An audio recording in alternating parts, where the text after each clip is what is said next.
जय श्री राम, जय श्री राम, जय जय श्री राम।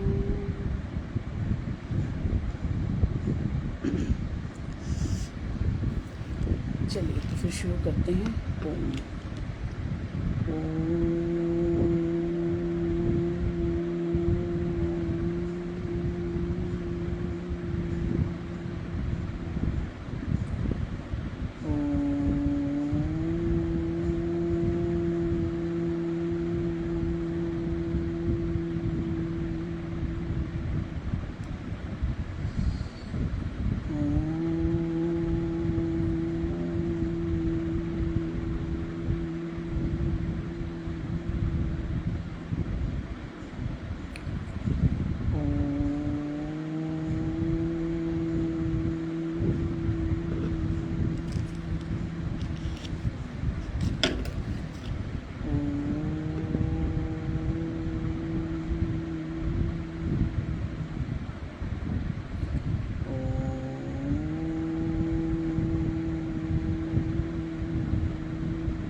शांति शांति शांति।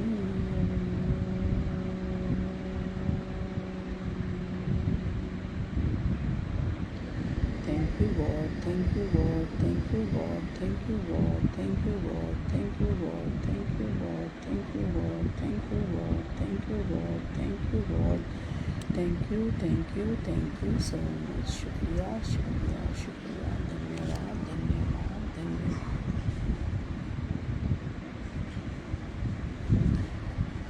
स्वीकार करें प्रभु,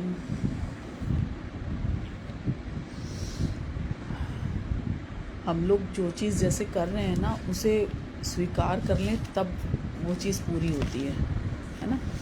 जैसे हमने खाना बहुत अच्छा बनाया, अगर कोई उसे खाए ही ना तो आपके कितना भी अच्छा खाना वो व्यर्थ है। तो खाने वाले का धन्यवाद है। हमने भगवान को थैंक यू बोला, उन्होंने वो थैंक यू एक्सेप्ट किया है कि नहीं किया। हमने राम राम राम राम वहाँ पुकारा है, वहाँ तक वहाँ पहुँचा है कि नहीं पहुँचा है। इकट्ठा होता है ना, जैसे बीच बीच में स्टॉपेज भी आते हैं। जैसे हम ट्रेन से जाते हैं, पैसेंजर से जाएंगे तो उसमें बहुत स्टॉपेज होते हैं, राजधानी से जाएंगे या फ़्लाइट से जाएंगे, तो ये आपके ऊपर है कि आपको कौन सी जर्नी जल्दी पसंद करनी है। अगर जल्दी जाना है तो आप फ़्लाइट से जाएंगे ना।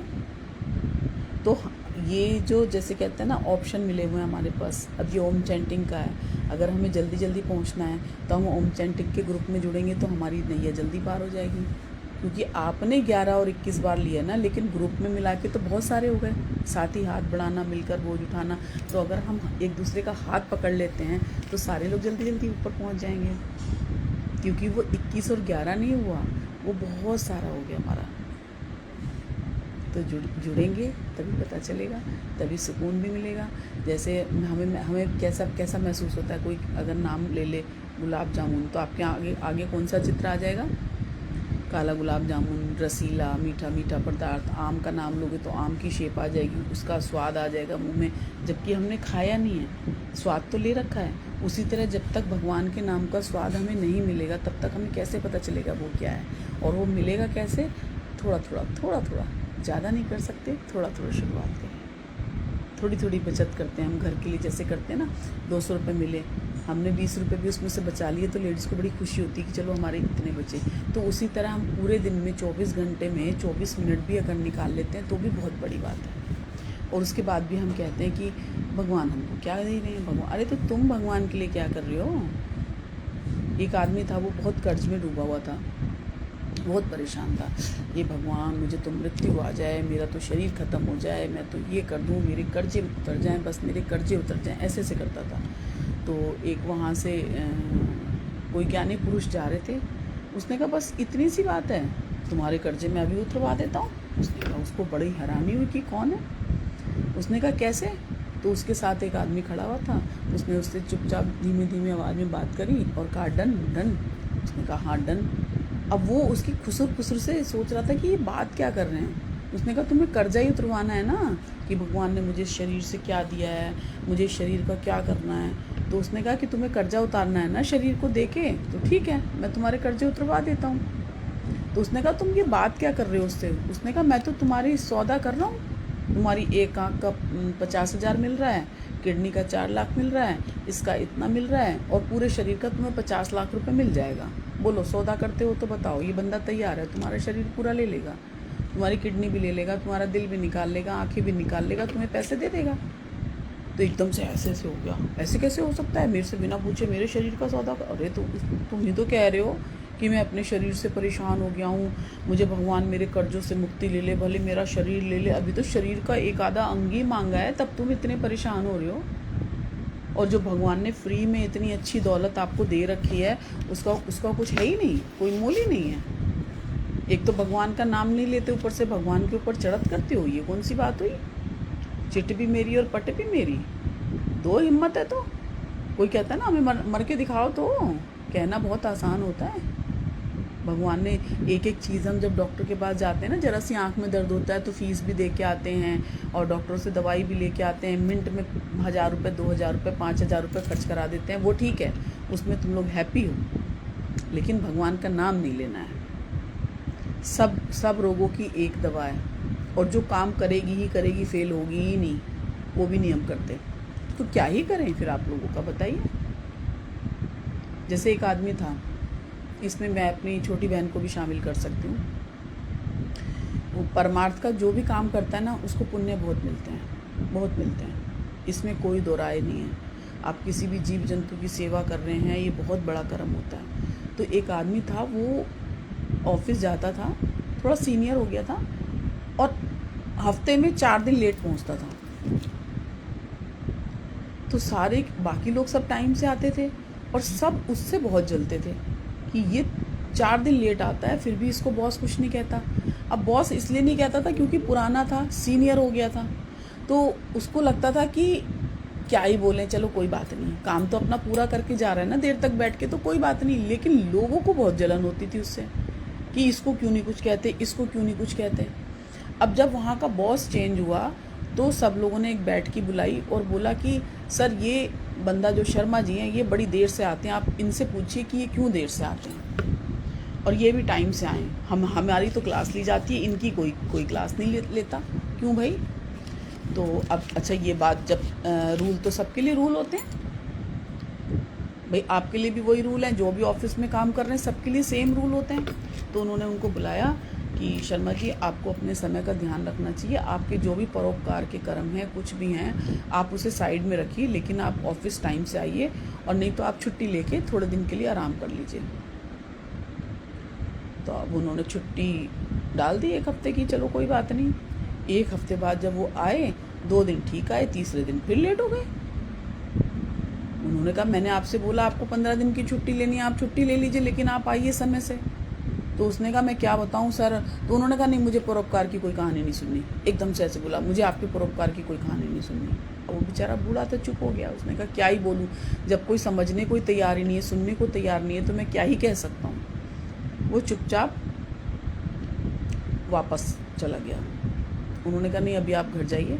अब उसको लगा कि अभी मैं 1 हफ्ते की छुट्टी ले चुका हूँ, अब ये दूसरी छुट्टी मैं ले रहा हूँ, तो अब मैं घर जाके करूँगा क्या।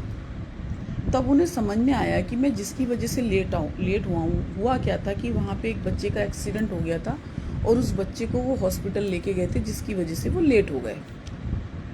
तो उन्होंने कहा अब तो मैं खाली हूँ, क्यों ना मैं उस बच्चे को ही देखाऊँ जिसकी मैंने मदद करी थी, हॉस्पिटल पहुँचाया था, पता नहीं उसको कोई ज़रूरत ना हो मेरी। तो वो सीधा हॉस्पिटल चले गए, निश्चिंत होके कि जो होगा देखा जाएगा। अब हॉस्पिटल में जब वो पहुँचे, तो उन्होंने देखा कि वो बच्चा थोड़ा सा स्टेबल हो गया, और उसके मदर फादर भी वहाँ पे अवेलेबल हो चुके थे। बैग था उनका, बैग से उन्होंने देखा कि उसके मदर फादर। डॉक्टर ने बोला कि आपने सही समय पर इनकी, वो जब उनको मिले ना कि उस बच्चे का हालचाल लेने के लिए, तो डॉक्टर ने बोला आपने सही समय पे ले आए, नहीं तो ये बच्चा मर जाता। तो उन्होंने कहा सब परमात्मा करते हैं, ईश्वर की जैसी मर्जी है, मैं तो माध्यम हूँ। तो उन्होंने कहा कि उसके माता पिता आपसे मिलना चाहते हैं। उसने कहा हाँ कोई बात नहीं, मैं मिल लेता हूँ। जैसे इजी, वो सरल स्वभाव के थे। अब वो जैसे ही बच्चे के कमरे में गया, उनकी बैग थी, और जैसे ही उसने उनकी मदर फादर ने उसकी तरफ देखा, तो वो उनके बॉस थे, और वो उन्हीं का बच्चा था। तो उसको बहुत धन्यवाद दिया, लेकिन वो मतलब उस समय जब सवेरे उन्होंने बोला कि आप मेरी बात तो सुनिए, उन्होंने कहा मुझे नहीं सुननी। अब वो अंदर से इतनी गिल्टी फील कर रहे थे कि मुझे थोड़ी पता था कि मेरा बच्चा है। तब उन्होंने उसका जवाब दिया कि आपका नहीं, किसी का भी बच्चा हो सकता है, किसी का भी कोई रिश्ता हो सकता है, लेकिन किसी की सुननी भी चाहिए। उन्होंने कहा नहीं, मैं मेरी आपसे कोई शिकायत नहीं है, आप अपने परोपकार के काम जारी रखिए, लेकिन ऑफिस का काम टाइम से रखिए। तो किसी के साथ कभी भी कुछ भी हो सकता है। अगर अपना है तो दर्द होता है, दूसरे का है तो दर्द नहीं होता। और लेकिन जब दूसरे का दर्द आप महसूस करेंगे ना, एक्चुअली आप इंसान तब बनते हैं। अपने लिए तो सभी जी रहे हैं, अपने लिए तो कुत्ता भी खाता है, अपने लिए तो कुत्ता भी जगह साफ करके सोता है। मज़ा तो तब है जब आप किसी को खिला के खाएं, किसी को सुकून देंगे तो सुकून मिलेगा, जब देंगे तभी मिलेगा, उससे पहले मिलेगा ही नहीं।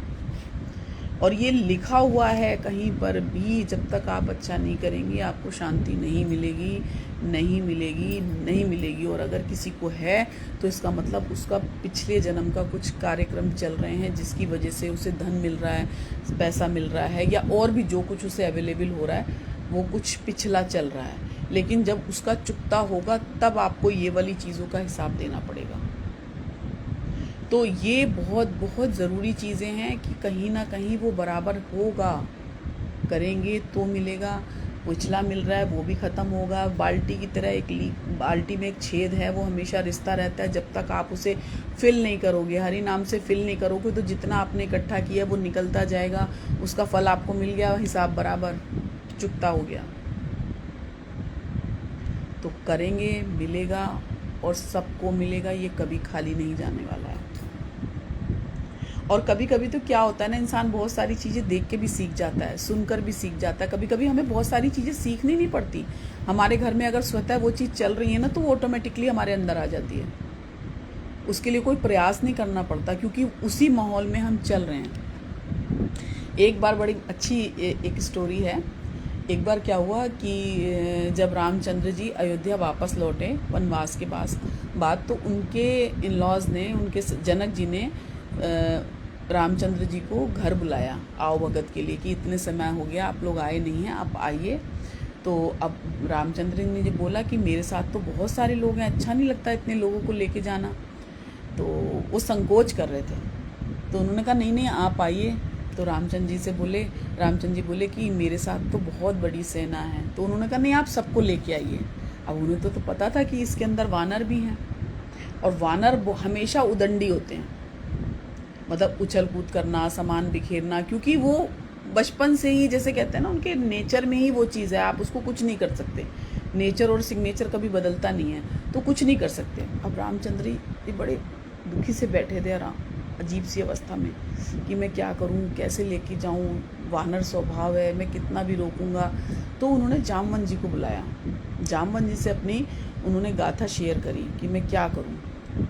तो उन्होंने कहा एक काम करिए, आप सब चले जाइए और मैं यहीं पे इनको संभाल लूँगा। अब जामवंत जी के बिना वो हिलना नहीं चाह रहे थे। तो उन्होंने कहा नहीं नहीं आपका चलना तो बहुत ज़रूरी है, नहीं तो ये तो यहाँ पे हुड़दंग मचा देंगे। तो उन्होंने कहा क्या करें, फिर क्या करें। तो उन्होंने बोला अच्छा एक काम करते हैं, मैं इनको ट्रेनिंग देता हूँ और उसके बाद इन्हें लेके चलूँगा, अगर ये मेरी बात को फॉलो करेंगे तो इन्हें ले चलेंगे, नहीं तो नहीं लेके चलेंगे। उन्होंने कहा ठीक है। अब सारे वानरों की सेना को बुलाया गया। जामवंत जी ने कहा कि देखो हमारे पास न्योता आया है जनक महल से, हमें सबको न्योता पे जाना है और वहाँ पे बहुत सभ्य ढंग से रहना है, कोई उछल कूद नहीं करेगा, कोई सामान नहीं गिराएगा, ढंग से रहेगा, ढंग से खाना खाएगा, और जैसा मैं करूँगा सेम वैसा ही तुम्हें करना है। अब पहले तो बंदरों को जैसे ही पता चला वानर को, तो वो बहुत खुश हो गए कि वहाँ तो बहुत माल पकवान मिलेंगे, बहुत मज़े करेंगे, जैसे बच्चे कहीं घूमने जाते हैं तो बहुत एक्साइटेड रहते हैं, बहुत खुश हो गए। उन्होंने कहा बस यही मैं देखना चाह रहा था कि तुम तो अभी इतना हुड़दंग मचा रहे हो, वहाँ जाके क्या हाल करोगे। तो बेचारे सारे शांत हो गए। उन्होंने कहा नहीं लेके जाएंगे, जैसे बच्चों को कहते हैं ना तुम ये नहीं करोगे तो तुम्हें ये नहीं दिलाएंगे। उन्होंने कहा नहीं कोई नहीं जाएगा तुम में से, तुम उस लायक ही नहीं हो कि तुमको ले जाया जाए। अब सारे वानर मुंह लटका के बैठ गए ऐसे करके। अब सारे वानरों ने आपस में सलाह करी। उन्होंने कहा नहीं हम आपके आगे हाथ जोड़ते हैं, हमें भी ले चलो, हमें भी जनक महल जाना है, हमें भी देखना है, हमें भी वहाँ का आतिथ्य स्वीकार करना है। तो उन्होंने कहा शर्त एक ही है कि आप वहाँ पे जाके हुड़दंग नहीं करेंगे, और जैसा जैसा मैं करूँगा सेम वैसा ही तुम्हें करना है। ठीक है।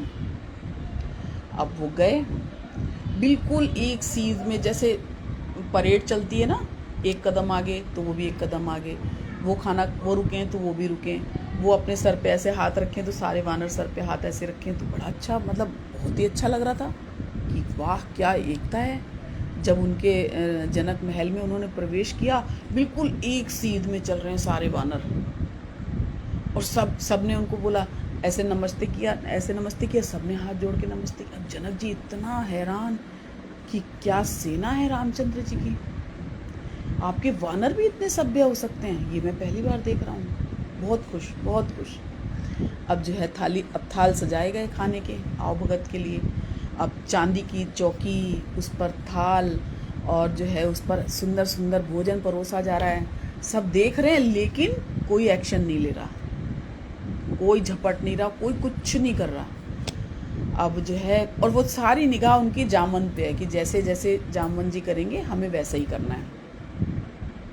अब जामवंत जी ने जो है आचमन किया ऐसे 4 बार अपने थाली के ऊपर, तो उन्होंने भी 4 बार किया। जामवंत जी ने रोटी का टुकड़ा उठाया तो उन्होंने रोटी का टुकड़ा उठाया। जामवंत जी ने सब्जी में उनको डिप करा तो सब्जी में डिप किया। जामवंत जी ने मुंह तक लेके गए तो मुंह पे लेके गए, मतलब बिल्कुल कहीं से कहीं एक भी टस से मस नहीं। जनक जी बैठे हुए थे, सब बैठे हुए थे, देख रहे थे, क्या ट्रेनिंग दी है, वाह। अब जो था आम का सीजन चल रहा था, जैसे अभी चल रहा है। अब जामवंत जी ने जैसे ही वो आम उठाया, और उसको उठाया तो थोड़ा सा पिलपिला होगा, और वो जैसे ही उन्होंने ऐसे किया, वो गुठली जो है उछल के गिर गई ऐसे ऊपर। अब गुठली उछल के गिर गई तो अच्छा, वो तो वैसे ही हुई, कोई उन्होंने गिराई तो थी नहीं। अब जो बाकी बंदर बैठे हुए थे वहाँ पर, उन्होंने भी आम उठाया। अब उन्होंने सोचा कि जब इनकी गुठली गिरी है तो हमारी भी गिरनी चाहिए। और वो सारे लोग आम, जिसका टाइट है, किसी का लूज़ है, किसी का कुछ है, वो ऐसे ऐसे करें, किसी की गुठली उछले, किसी की नहीं उछले। अब जिसकी ना उछले वो दूसरा आम उठाए। अब वो उठाते उठाते सब लोगों ने ऐसे ऐसे करने लगे, तो सारी की सारी गुठलियाँ ऐसे ऐसे उछलने लगी, और वो तो चढ़ चढ़ के उनको पिलपिला करके और उसको ऐसे उछालने लगे। अब जैसे ही वो गुठली उछली और सारा का सारा जो है, अच्छा, अब जैसे ही जामवंत जी ने उस गुठली को पकड़ने की कोशिश करी, वानर भी उसी तरह उसको पकड़ने लगे कि हमें ऐसे ही पकड़नी है। अब उस बीच में कौन सी थाली, कौन सी खीर, कौन सा खाना, वो सारा का सारा उथल पुथल हो गया, पूरा का पूरा। खीर के थाल पलट गए, सब कुछ हो गया, फालतू की सारी चीज़ें हो गई। अब कहने का तात्पर्य सिर्फ यहाँ पर यह है कि जो जिस भाव से रचित होता है नेचर और सिग्नेचर, तो वो बदलता नहीं है। लेकिन राम जी की कृपा से इतना ज़रूर होता है कि कम से कम कुछ क्षण के लिए तो उन्होंने उसको फॉलो करने की कोशिश करी, ये भी बहुत बड़ी बात होती है। तो आप अगर कुछ समझ पा रहे हैं, किसी को समझा पा रहे हैं और अगला समझ पा रहा है, ये बहुत बड़ी बात है।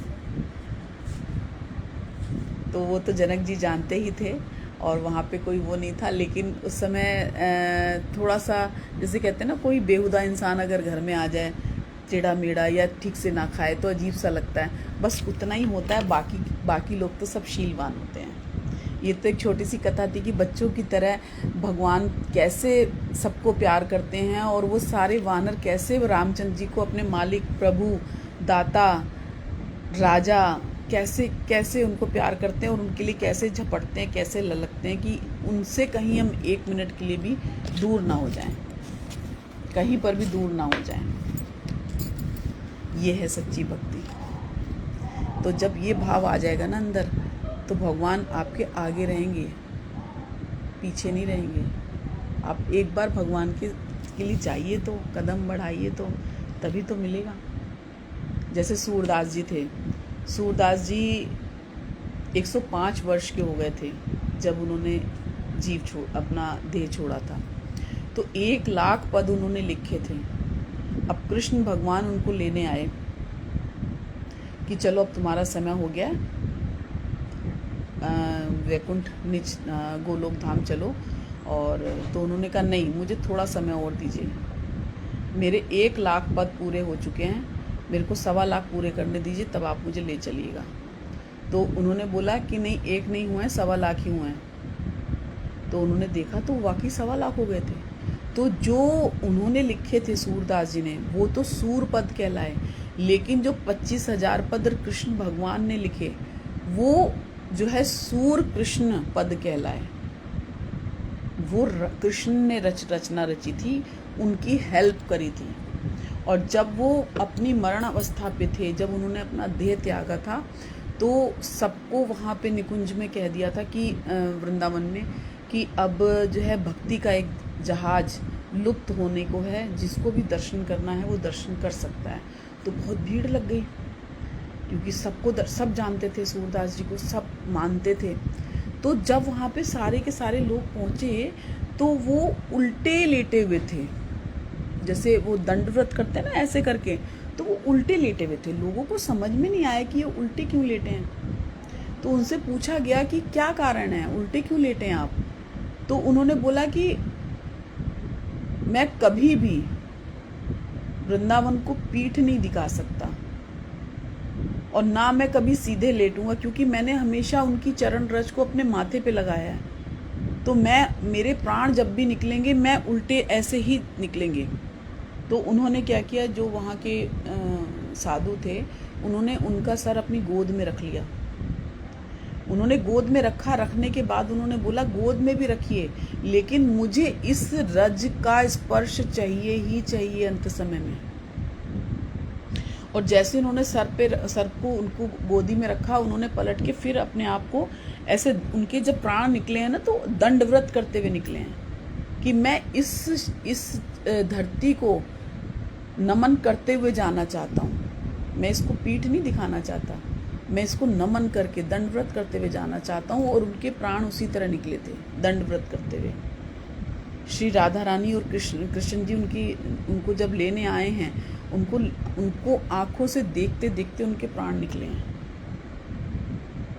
तो ये है, जैसे भाव को आप जीना चाहते हैं ना, जो भाव आप बनाना चाहते हैं वो भाव हमेशा ही रहता है और वो पूरा करते हैं भगवान। बस आप मांगिए आपको क्या चाहिए। आप अच्छा मांगेंगे अच्छा मिलेगा, बुरा मांगेंगे बुरा मिलेगा। आपका एंड अंतिम समय आपको कैसा चाहिए, आपको अभी की लाइफ कैसी चाहिए, ये डिपेंड करता है आपके ऊपर, आपकी चाहना कैसी है। आप प्रभु को मांगते हैं प्रभु से या भौतिक चीज़ें मांगते हैं, ये आपकी अपनी सोच है। आप क्या चाहते हो। किसी को घर चाहिए वो घर ले लेता है, किसी को फल चाहिए वो फल ले लेता है, किसी को संतान चाहिए वो संतान ले लेता है। जिसको जो चाहिए वो मिलेगा। लेकिन भगवान कहते हैं कभी मेरे से भी मिलने आया करो, हमेशा मांगने आते हो। तो ऐसा ही है, सब चलता रहता है, लेकिन हमेशा कदर करना सीखिए। जो भी आपके जीवन में जुड़े हुए हैं उनको पहचानिए, ईश्वर का स्मरण करिए, धन्यवाद दीजिए। और जो आपके समझ में नहीं आ रहा थोड़ा सा डिस्टेंस मेंटेन कर लीजिए, लेकिन उसके लिए कुछ बोलिए नहीं। जैसे क्या होता है, जिस व्यक्ति को आपके रिश्तों की कदर नहीं, उसके साथ खड़े होने से अच्छा है अकेले रहना। ये अभिमान नहीं, ये स्वाभिमान है। प्रेम के बस में सब हैं, बस सबके बस का प्रेम नहीं है। सही है ना।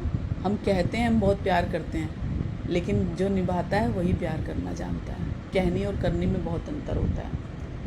खिलने से महक का संबंध है। जैसे हम तुम हंस रहे हैं ना, सब लोग शांत रहो, समय हमेशा बदलता है। सबसे बड़ी संपत्ति आपका दिमाग है, इसलिए हमेशा इसे पॉजिटिव रखें। सफलता ना तो जुदाई है, ना ही रहस्यमयी है। ये अच्छी आदतों और मेहनत और स्वाभाविक परिणाम है। अच्छी चीज़ें, जिसका मन पर अधिकार है उसके लिए सुख और दुख दोनों समान है। टेंशन मत लो, जिंदगी खेल भी उसी के साथ खेलती है जो खिलाड़ी टक्कर का हो। सही बात है, सबके साथ नहीं। सबसे भगवान परीक्षा भी नहीं लेते, सबको सेवा भी नहीं देते, सबको मौका भी नहीं देते, सबको सफलता भी नहीं मिलती, क्योंकि वो विचार ही वैसे बनते चले जाते हैं। सार्थक और प्रभावी उपदेश वह है जो वाणी से नहीं अपने आचरण से प्रस्तुत किया जाए। जो चीज़ हमारे कहने से पहले पहुंच जाए, ये है आपका स्मरण। आप जाके पहुंचोगे तो आपको सभी कहेंगे अरे आइए आइए, हाँ कहते हैं ना खाइए खाइए। तो ऐसा नहीं है, जब आप ना हो तब भी आप उसके लिए क्या बोल रहे हैं, ये आपकी उपस्थिति है। ज़्यादातर पीड़ा जीवन की वास्तविक चुनौतियों से उत्पन्न नहीं होती, बल्कि उन काल्पनिक समस्याओं से उत्पन्न होती हैं जो हमारे मस्तिष्क में चलती हैं। जीवन जब भी अस्त व्यस्त हो तब व्यस्त होना चुनो। अस्त होना अक्सर समय के लिए छोड़ना उचित रहता है। मुझे मेरा मूल्य पता है, इसलिए मेरी तारीफ़ करें या बुराई कोई फ़र्क नहीं पड़ता। सही बात है। जैसे कोई भी चीज़ है, अभी हम लोग भी लाइव करते हैं, इतने रिव्यूज़ हो गए, इतने व्यूवर्स आए हैं, इतने सब्सक्राइब, कुछ नहीं, आप अपना कर्म करते चलिए। देखेंगे तो डिस्टर्ब होंगे, देखिए ही मत। आप अपना कर्म करते जाओ करते जाओ करते जाओ, क्योंकि हम अपने लिए नहीं कर रहे हैं, ईश्वर ने हमें प्रेरणा दी है, हम कर रहे हैं। वो जाने, उसका काम जाने। अपने हर कर्म को सुंदर बनाना ही भगवान की सबसे बड़ी पूजा है। यही जीवन है और इसको पूजा बनाइए। जीवन में एक बात तो तय कि हमारे अनुसार तय कुछ भी नहीं है, और जो तय है उसका हमें आभास भी नहीं है। हमें पता ही नहीं कल क्या होगा। इस दुनिया में सब कुछ कीमती है, एक पाने से पहले और दूसरा खोने के बाद। तो अभी जो भी आपके संपर्क में है, अभी एक्सेप्ट करिए, अभी प्रेम करिए, अभी सम्मान दीजिए, अभी प्यार दीजिए। जो भी है वो अभी है। आधे घंटे बाद, एक पल बाद हम नहीं रहेंगे, हमें नहीं पता। लेकिन जो यादें हैं ना, जो प्यार है, जो स्मरण है, जो व्यक्तित्व है, जो चरित्र है, जो हम पूरे दिन में कार्यक्रम करते हैं, वो हमारा स्थिर है। ये तो ख़त्म हो ही जाना है, सबका ही होना है। हम मृत्यु लोक में आएंगे तो मृत्यु तो होना तय है। ईश्वर भी जब मानव रूप में आए थे तो उन्हें भी जाना पड़ा था, तो हमारी आपकी क्या बात है। तो जो भी है यही है, हमें इसे सार्थक बनाना है। जब आँख खुले तब सवेरा। आज भी अगर हमें समझ में आ रहा है तो आज से, अभी से जाग जाओ। सबसे बड़ी पूंजी है, इसे इकट्ठा करो, व्यर्थ मत जाने दो। एक एक पल कीमती है, अनमोल है, इसे संजो लो। बस बार बार इसीलिए ये यहाँ पर ये बैठने का मतलब भी यही है कि थोड़ा सा भी समझ में आ जाए तो बात बन जाएगी, और पक्का बनेगी, 100% बनेगी। और यहाँ तो रहेगी, ऊपर तक साथ जाएगी। हमारा और आपका साथ इतना छोटा सा नहीं है, जो जुड़ेंगे वो ऊपर तक हमारे साथ जाएंगे। वहाँ भी हम गॉसिप करेंगे, भगवान के नाम का ओम उच्चारण करेंगे, वहाँ भी हमें कीर्तन करना है, भजन करना है, वहाँ भी हमें अच्छी अच्छी बातें करनी है। तभी तो मज़ा आएगा, जीवन के साथ भी, जीवन के बाद भी, यहाँ भी और वहाँ भी। तब हम कहते हैं अरे ये तो हमारे पुराने फ्रेंड्स हैं, तो हम वहाँ जाके भी तो यही बोलें ये हमारे पुराने फ्रेंड्स हैं। अच्छा लगेगा, करके देखिए। सभी खुश हों, स्वस्थ हों, संपन्न हो, आनंद हो, ढेर सारी शांति हो, ईश्वर की असीम कृपा सभी पर बरसती रहे। सभी को जय श्री राम, जय श्री राम, जय श्री राम। जुड़ने के लिए बहुत बहुत धन्यवाद, धन्यवाद, धन्यवाद। Thank you, thank you, thank you so much. जय श्री राम।